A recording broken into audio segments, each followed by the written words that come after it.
How to view your backup photos in Google Photos. Hey everyone, welcome back to the channel.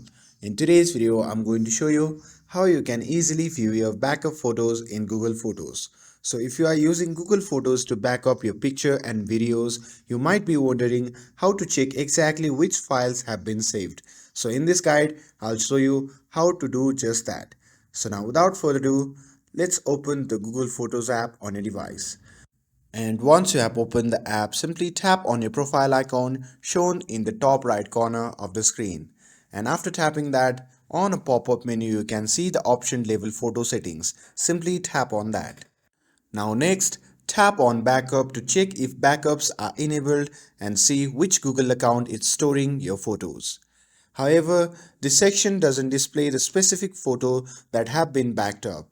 So, to view all your saved photos, simply exit the app and open any web browser and go to the photos.google.com and make sure that you are signed in into the correct Google account linked to your backups. Now tap on the three dash icon shown in the top left corner of the screen and check your profile icon at the top right. And once logged in, you will be able to scroll through and browse all your backed up photos. And if you have multiple Google accounts, you can switch between them to view photos stored under different accounts. With this, if you found this video helpful, then don't forget to like, share and subscribe to get updated for more videos. Thanks for watching and I'll see you in the next video.